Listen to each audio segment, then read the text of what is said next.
Allah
থেকে বাঁচালে তাদের সুযোগটাই নাই এবং আমরা আরো শুকরিয়া আদায় করি হাজারো মানুষের ভোটের থেকে আপনারা আমাকে মাহফিলের আশাতে অবস্থান করলেন সকল দরুদ সালাম স্মরণ করি মানবতার আর জনাব মুহাম্মদ রাসূলুল্লাহ সাল্লাল্লাহু আলাইহি ওয়াসাল্লাম। প্রিয় বন্ধুগণ, আমি আপনাদের খেদমতে পবিত্র কোরআন এক শত সালাম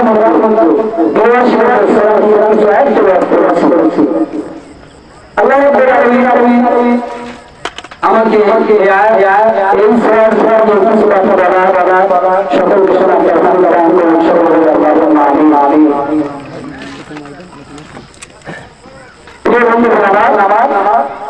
আল্লাহ রাব্বুল আলামিন পবিত্র কোরআন নাযিল করলেন সূরা নাজিয়াতের পরে এই সূরাটি নাযিল করা হয় মক্কা নগরীতে। আয়াত আছে 19টি, শব্দ আছে 81টি, বর্ণ আছে 326টি। আমরা সর্বপ্রথম এই সূরার গুরুত্ব জানবো, তারপরে বিষয়বস্তু, তারপরে আলোচনা। আমরা যদি এই সূরার গুরুত্ব না বুঝি, যদি বিষয়বস্তু না বুঝি, তাহলে বলেন তো আমি যে কথা বলে বলবো আপনারা কি শুনবেন, মজা পাবেন? পাবেন না। এজন্য আমি সর্বপ্রথম এই সূরার গুরুত্ব যেটা জানাতে চাই।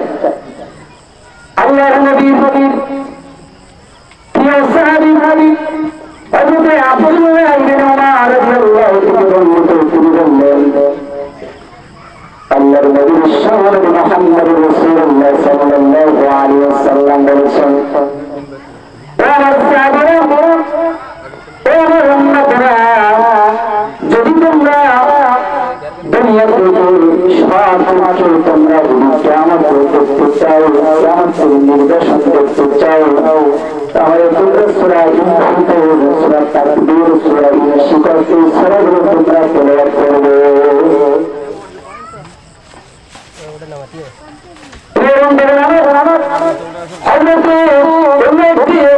হাদিসের ভিতরে এসেছে হযরত জাবের রাদিয়াল্লাহু থেকে বর্ণিত,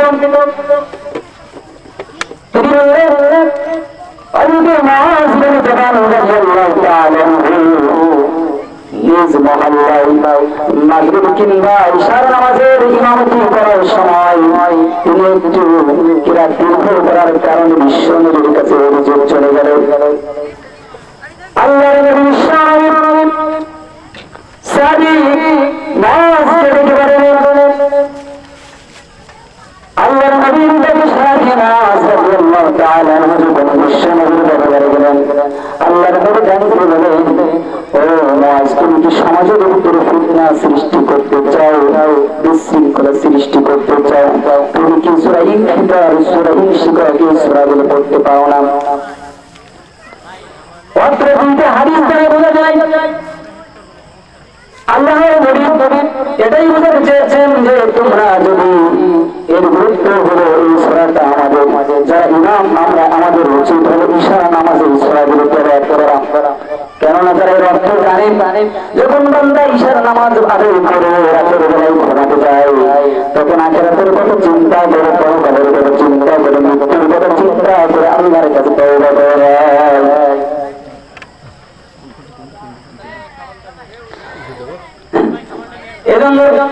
এই দুইটা হাদিস দ্বারা আমরা বুঝতে পারলাম এই সূরাটির গুরুত্ব হলো ইশার নামাজে তেলাওয়াত করা। এবার আমরা জানবো সূরা ইনফিতারের বিষয়বস্তু হলো চারটা।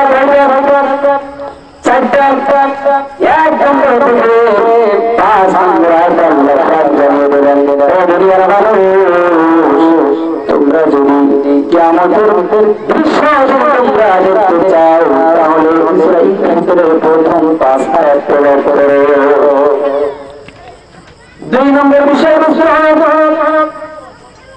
6 থেকে 8 নম্বর আয়াত আল্লাহ পাক জানিয়ে দিলেন, দুনিয়ার মানুষ, তোমরা নিজেদের সৃষ্টি থেকে তোমরা অপরাধ হওয়া সত্ত্বেও আমি আল্লাহ আমাকে তোমরা কিভাবে বলে আসো, এটাই বলে আল্লাহ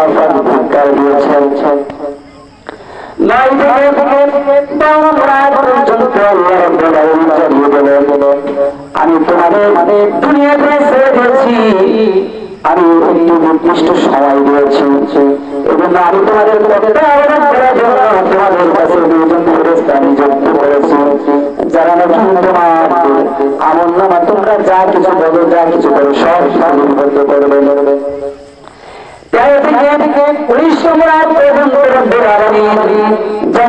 দুনিয়ার মানুষরা আমি ফেরেশতা নিযুক্ত করে দিয়েছি, তাদের প্রতিবেদনের ভিত্তি করে জান্নাত আর জাহান্নাম দুটি দলে বিভক্ত করবে। তাহলে বিষয়বস্তু কয়টা? বিষয়বস্তু কয়টা? চারটা। তাহলে এই চারটা বিষয় নিয়ে আমি আলোচনা করবো ইনশাআল্লাহ। আল্লাহ রাব্বুল আলামিন এই 19টি আয়াতের মধ্যে গোটা দুনিয়াবাসীকে চিন্তার উন্মোচন করেছেন। আল্লাহ রাব্বুল আলামিন ইদাস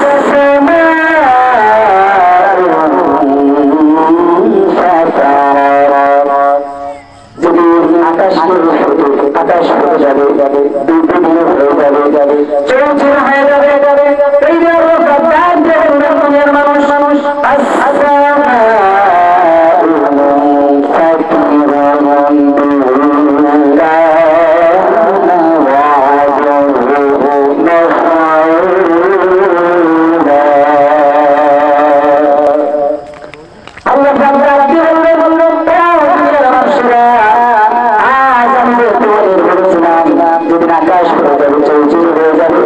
আমার ওয়াদার বাস্তবে পরিণত হয়েছে, আমার কথাটি সত্য হয়েছে।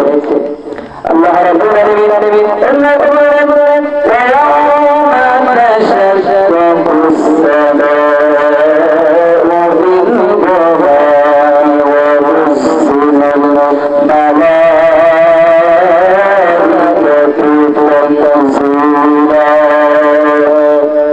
এখানে আল্লাহ বলেন যদি আকাশ মেঘমালা হয়ে যাবে, মেঘমালা সহ আকাশ হয়ে যাবে, আল্লাহ রাব্বুল আলামিন ওই দিন আসমানের ফেরেশতাগুলোকে দুনিয়াতে নামিয়ে দেবেন। এরপর আল্লাহ রাব্বুল আলামিন সূরা হিজরের 2 নম্বর আয়াতে বললেন ওয়াইদাল কাওয়াকিবু তাসারা। ওই কিয়ামতের পূর্বে নক্ষত্র সমূহ ঝরে পড়বে, মহাকাশের নক্ষত্র শক্তি হতে বিচ্ছিন্ন হয়ে যাবে, সূর্যের উপরে চন্দ্রের সব অবস্থায় দুনিয়াতে নিয়ে যাবে, ঝরে পড়বে। বলেন তো বন্ধুরা আমার ঝরে পড়ার ভিতরে বেদের গাড়ি আছে কিনা? একটা জিনিস এখানে বাউন্ড রয়েছে, বেদের একটা হয়েছে, এটা যদি বেদের না লাগে তাহলে ঝরে পড়বে না। যেহেতু বিজ্ঞান 1627 খ্রিস্টাব্দে মধ্যপ্রদেশ শক্তির দাবিত হয়েছে, আপনার আমার 1400 বছর পরে বললেন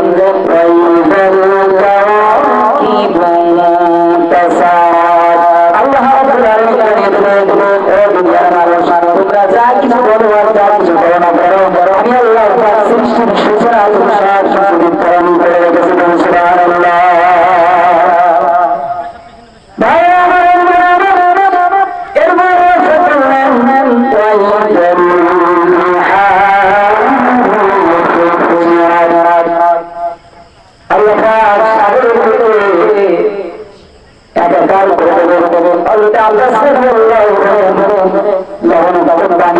মিঠা পানির সাথে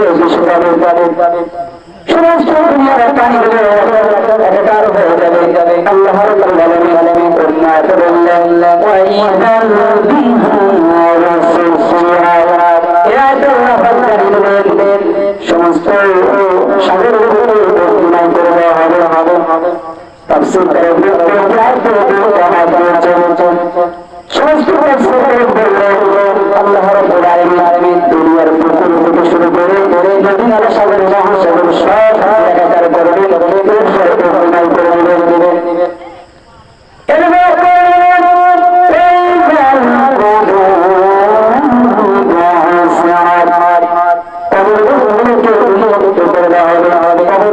তাজা খবর ছাড়া সমস্ত মায়াগুলো মাটির সাথে ভবিষ্যৎ হয়ে গেছে, বাঘের পেটে কুমিরের পেটে যে যেখানে থাকবে না কেন আল্লাহ রাব্বুল আলামিন তার সেখান থেকে বের করে দেবে। আল্লাহর ক্ষমতা নাই। আল্লাহ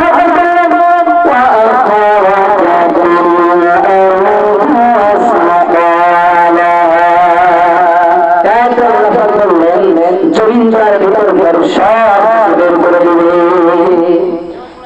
এরপর আল্লাহ রাব্বুল আলামিন বললেন আলিমাত নাফসুম মা কদ্দামাত ওয়া আখখারাত। ওই দিন যে আয়াত নাযিল হয়েছে পুরো তারিখের জবান শুনে আল্লাহ তাআলা বলেন আকাশ যখন ছেড়ে দেবে চলচল হয়ে যাবে, তখন প্রভু যখন ছেড়ে দেবে সাগরগুলোকে একাকার করা হবে, সাগরগুলো উন্মুক্ত করা হবে। আল্লাহ বান্দাদের মানুষের তোমরা জানতে পারবে তোমরা যা আগে করেছিলে এবং বড় করেছিলে, তোমরা দুনিয়াতে যে কাজটা করেছিলে এবং এটা তোমরা চিন্তা করেছিলে এটা ভালো কি মন্দ করতে পারে নাই, সব তোমরা জানতে পারবে। আল্লাহ রাব্বুল আলামিন বলেন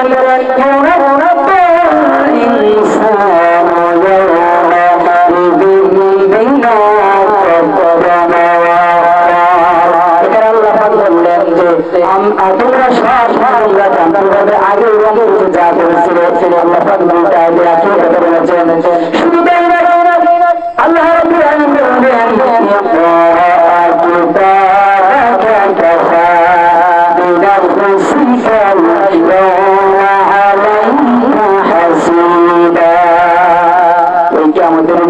আল্লাহ রাব্বুল আলামিন বলবেন আজ তোমরা তোমাদের নিজেদের হিসাব নিজেরাই দিতে পারবে। আজ তোমাদের আমলনামা তোমরা নিজেরাই হিসাব দাও, নিজেরাই তোমরা পাবা।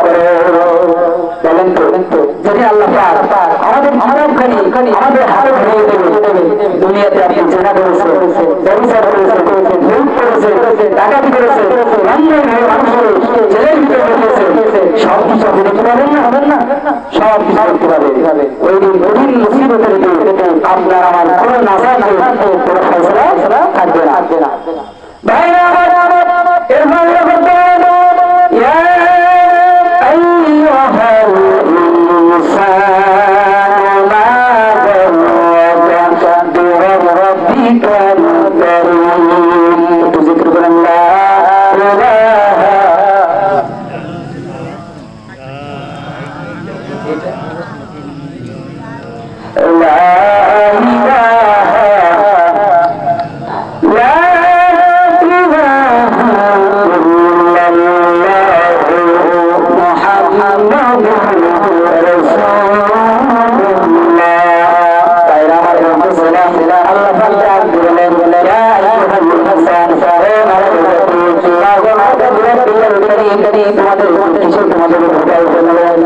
আমি আল্লাহ তোমাদের আমার তোমাদের মানুষ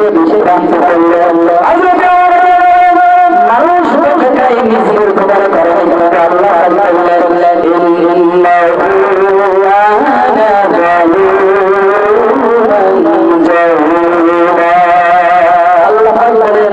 মানুষ এর কারণে আজ দুনিয়ার মানুষগুলো হয়ে যাচ্ছে। আজ মুসলমানদের মুসলমানদের আর করে নাই।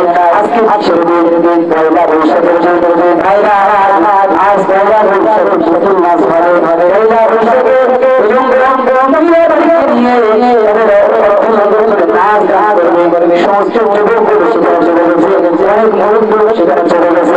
দুনিয়ার মানুষেরা বলেন পয়লা বৈশাখে আমরা বসায় রয়েছি, কিন্তু দিনের পরে যেখানে বলা হয় মুসলমান সেখানে যায় না, কিন্তু মসজিদে বসে দোয়া করে আল্লাহ ইসলামের রাজ দান করে দাও, এমন পর্যন্ত দোয়া করবেন, দোয়া আমার করলে হবে না।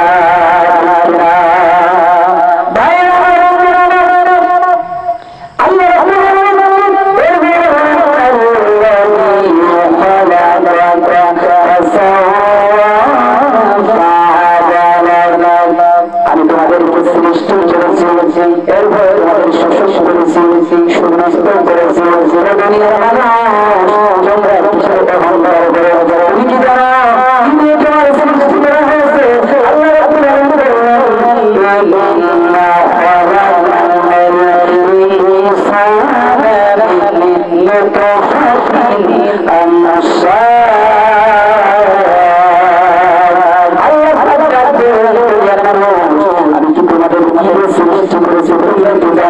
আমাদের পিতা মাতার সেবা জানো আর বৃন্দাবনের মাধ্যমে আপনারা নাফা নারায়ণদের আমাদের সৃষ্টি করেছে। আজকে তারা এই নাফা নারায়ণদের সৃষ্টি হয়ে জামা খুলে দিয়ে অন্যায়ভাবে আলেমদের যুগে অত্যাচার করেছে। কোরআনের মাহফিল বন্ধ করে দিচ্ছে। মানুষ একবার চিন্তা করে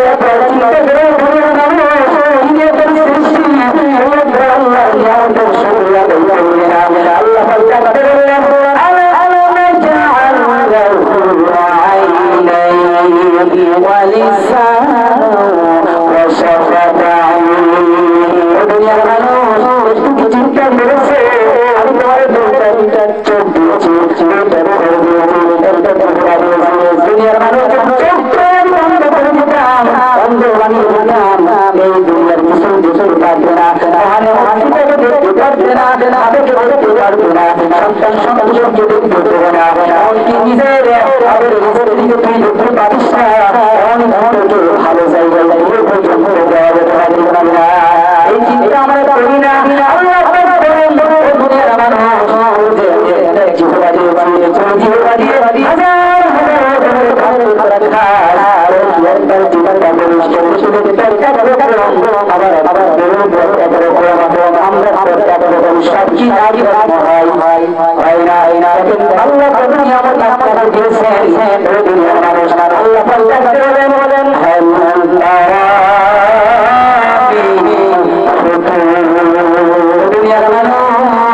আমি তোরে যা বলছি কোনদিন বলতে পারি না আমার সৃষ্টি দুনিয়ার মানুষকে সারাদিন হাতে নিজের হাতে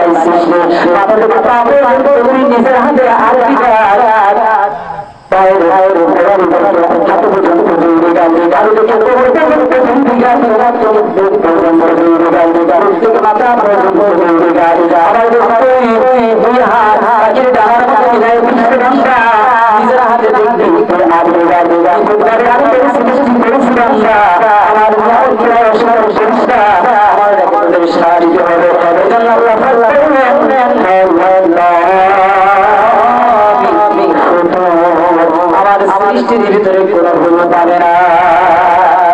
ভাইরা আমার, যেহেতু আমরা প্রাণের মাঝে এসেছি, স্বল্প কথা অল্প স্বল্প সময় অল্প কথাই আমি শেষ করি ইনশাআল্লাহ ইসরাটি। কেননা আমাদের এখনো আমাদের চারজন রয়েছে, তারাও কথা বলবে। এই জন্য আমি শুধুমাত্র আয়াতের বাংলা অনুবাদ বলেছি, সামনে বলতেছি।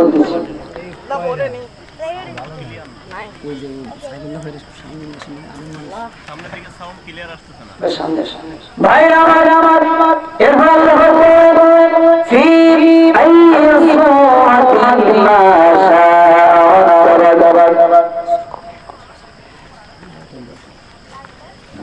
আল্লাহ রাব্বুল আলামিন ফি আইয়াতিন মা আমি যাকে যেভাবে সৃষ্টি করতে চেয়েছি ঠিক তাকে সেভাবে সৃষ্টি করেছি। আল্লাহ রাব্বুল আলামিন বললেন কাল্লা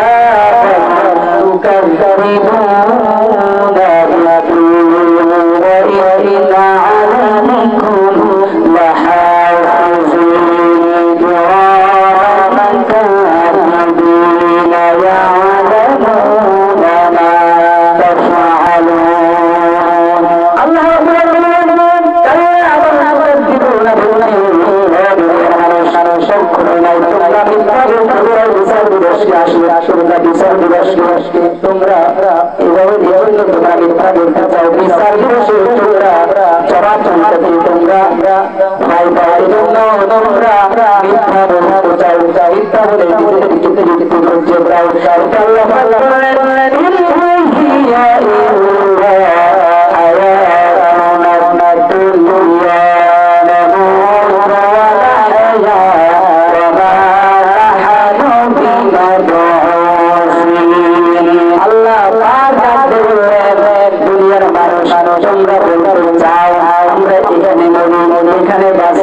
আমরা আর কোনো হব না, কিন্তু আল্লাহ দুনিয়ার মানুষ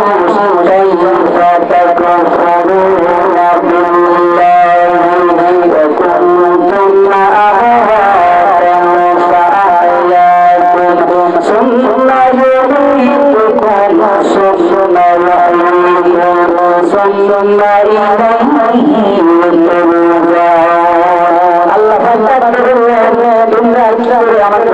করতে পারো তোমরা আমি তোমাদের প্রাণ দিয়েছি আবার তোমাদের মধ্যে দিব আবার তোমাদের মধ্যে দিতে পারবো তোমাদের আমাদের সাহায্যে চলে যেতে হবে দুনিয়ার মানুষ জন্য করলে ঘরে ভয় করে দুনিয়া দিয়ে এরকম করে ফেলবা হিসাব করে ফেলবা একটা নিঃশ্বাস দেওয়ার হিসাব করে বিশ্বাস হবে একটা কথা বলতে হবে হিসাব করে কথা বলতে হবে তা না হলে আল্লাহ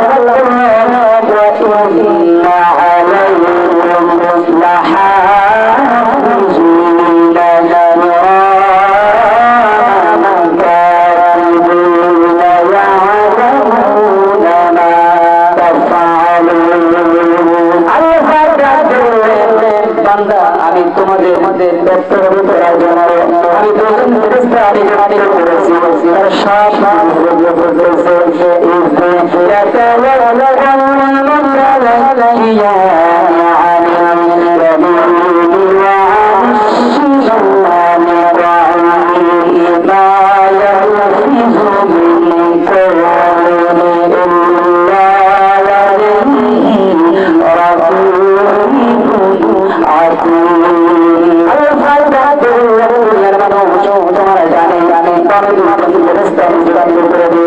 তুমি যে কথাটা বলতেছো যে কাজটা করতেছো যেটা ভাবতেছো সব বলেন তো আল্লাহ শুধু ফেরেশতারা জানে আল্লাহ জানে না আল্লাহ জানে না আপনি হুন্ডা ইচ্ছা করে বসে গেছেন কারো সানগ্লাস আমার আপনার শহরে বসে আছে আপনার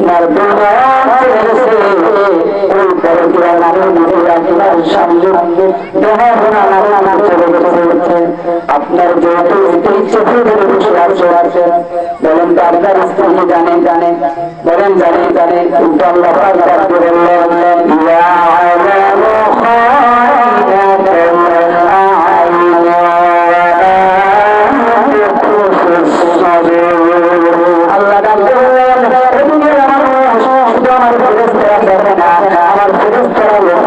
আমি আল্লাহ আরো সংবাদে রাখি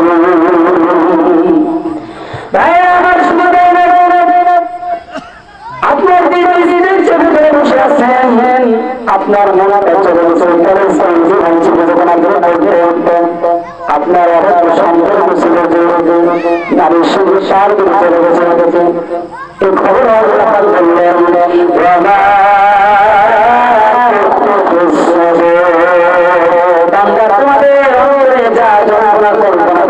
আমি খবর লাগবে শুধু তাই নাই তুমি এখন করবা 2 ঘন্টা পরে কি করবা 50 বছর পরে কি করবা তোমার অন্তরে কি কল্পনা করছে খবর আমি আল্লাহ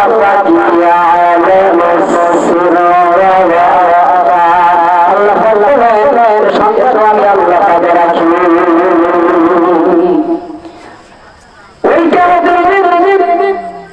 আপনার তখন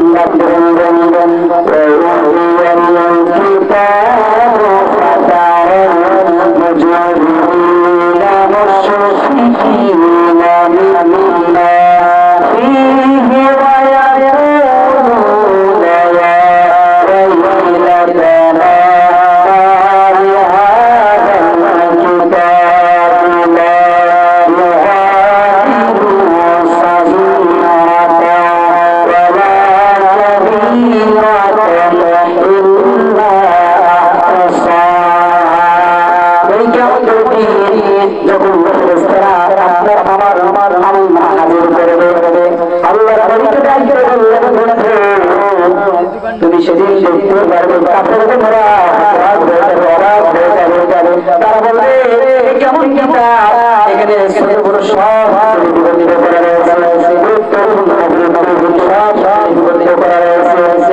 ওই দিন আমরা নিমক এই দুনিয়ার মানুষ দুনিয়ার আল্লাহ আমাদের কথা বলা কেমন আল্লাহকে ডাকবে আল্লাহ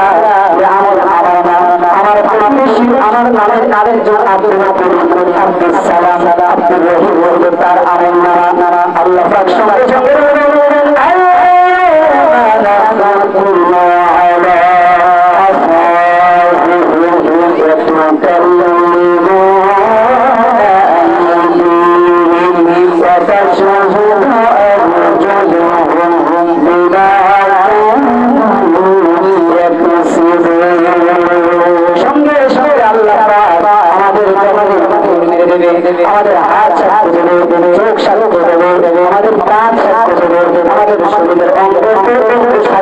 শুরু করবে। ভাইরা আমার যেদিন আপনার এই আদরে আপনি যত করে সাবান করতেছে, পোশাক করতেছে, মেকআপ করতেছে, সুন্দর রাখার জন্য দেহটাকে এত সাহস করতেছে, ওই কেমন এই শরীরটা আপনার বিরুদ্ধে যদি সাক্ষী দেয়, বলেন তো সেই কি অবস্থা হয়ে যাবে। ভাইরা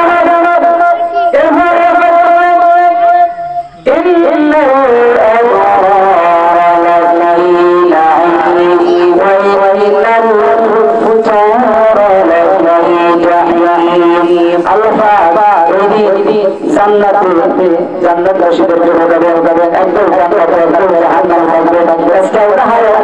কিয়ামতের বিখ্যাত প্রবেশ করাবে।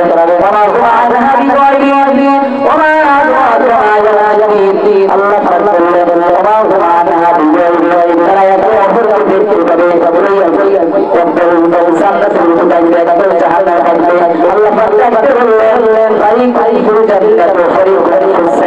একটা জান্নাতের পরের পর একটা জাহান্নামের পরের ইচ্ছা করলে তুমি জান্নাতের পথে চলতে পারো, ইচ্ছা করলে তুমি জাহান্নামের পথে চলতে পারো। বান্দা আমি তোমাকে দুনিয়াতে স্বাধীনভাবে ছেড়ে দিয়েছিলাম, তুমি আমার কোরআনের বিধান না মেনে তুমি আজ আমাকে বলেছিলে আজ তুমি জাহান্নামে চলে যাও। আর বলবো তুমি আমার ভালো কাজ করেছিলে, আজ তুমি জান্নাতের ভিতরে চলে যাও। ভাইরা আমার আপনারা প্রশ্ন করতে পারেন আল্লাহ যদি ইচ্ছা করতেন সকল শুধু এক জাতিতে পরিণত করতে পারতেন, কিন্তু বিভিন্ন জাতিতে পরিণত করতে বিভিন্ন জাতিকে তিনি এই দল বদল করে দিয়েছেন। এই হিন্দু খ্রিস্টান তাছাড়া বিভিন্ন দল কেন জান্নাত কেন জাহান্নাম, আল্লাহ তো শুধু জান্নাত তৈরি করতে পারতেন। আল্লাহ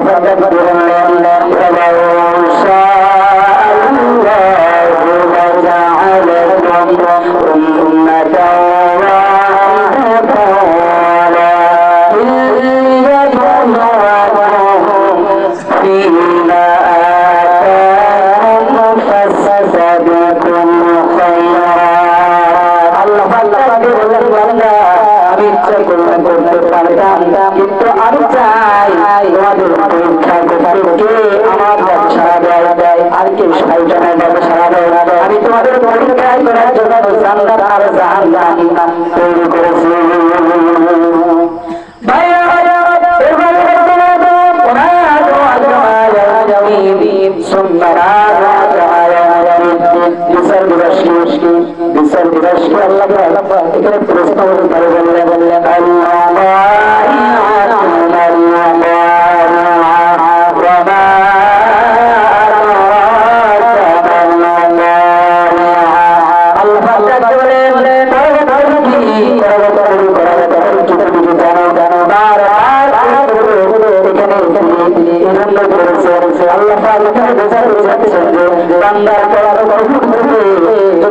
এখানে প্রশ্ন বললেন আমি আল্লাহ পাঠিয়েছি একদিন দুনিয়া শেষ হয়ে যাবে, আমার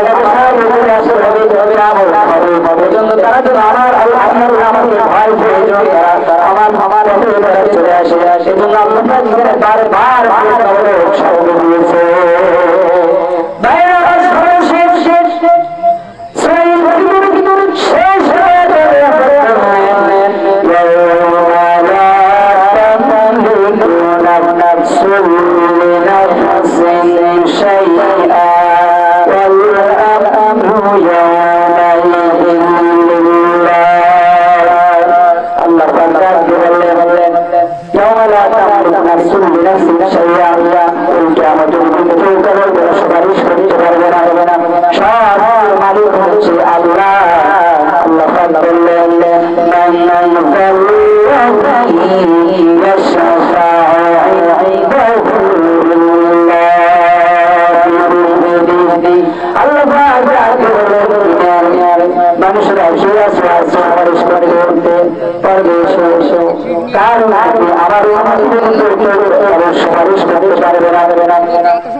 আল্লাহ এই মুসিবতের সময় পিতা তার সন্তানকে বলাবে, ভাই তার সন্তানকে বলাবে, বোন তার সন্তানকে বলাবে, স্ত্রী তার পাড়ার স্বামীকে বলাবে, একজন আরেকজনকে দেখে এটা ভাগ করবে, একমাত্র কেমন থাকবে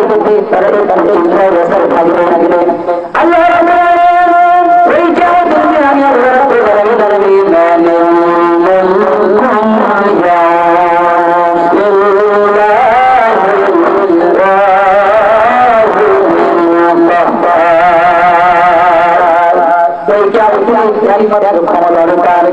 আমি আল্লাহ আমার হবে আমার সুপারিশ করতে পারবে না, আমি আল্লাহ আমাদের জুলুম করবে না। আমি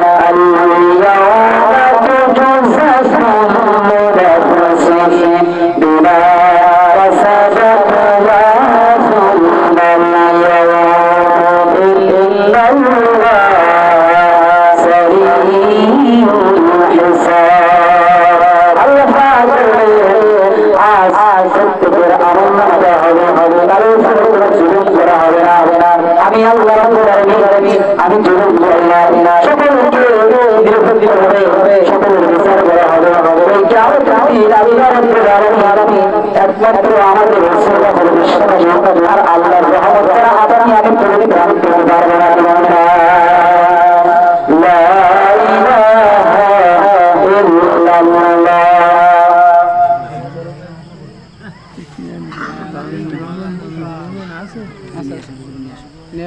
لا إله إلا الله علمه الرحمن رسول ورابه دائما علمه الرحمن رسول ورابه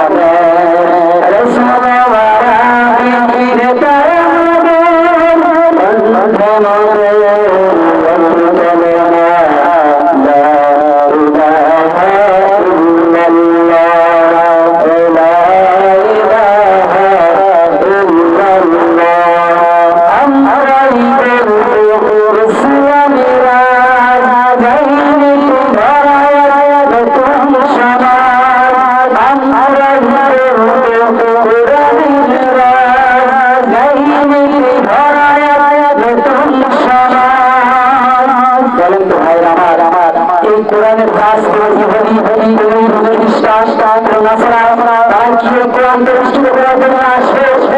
মুসলমানের সন্তান যাই কোরআন ভ্রান্ত হয়েছে মুসলমানের সংগ্রাম গ্রহণ করে এই কোরআন প্রতিষ্ঠিত করার জন্য আসবে না,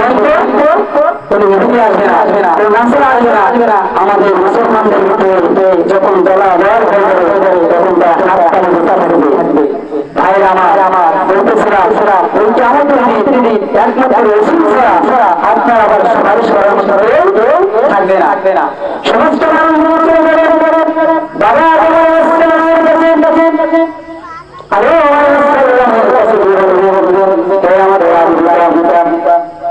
আপনি আমাদের একটু সাহস গ্রহণ করুন, আমাদের সুপারিশ করুন। আজ আমরা বিপদে পড়ে গিয়েছি, আপনি আমাদের আমি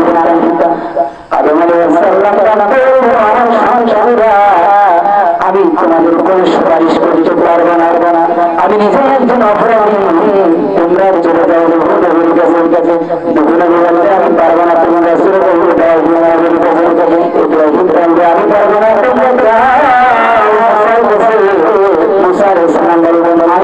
চলে যাই সার কাছে আমি পারবো না, তোমরা চলে যাও। আর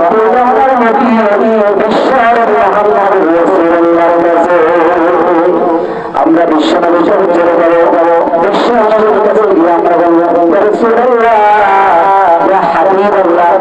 আজ আপনি স্যার আমাদের সুপারিশ করেন, আপনি স্যার আমাদের আজ আপনি আমাদের সুপারিশ করেন।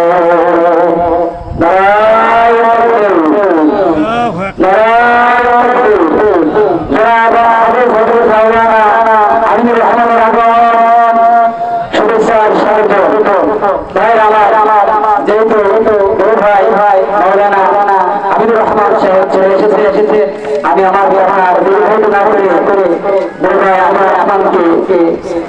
আলোচনা করার জন্য আমি এখানে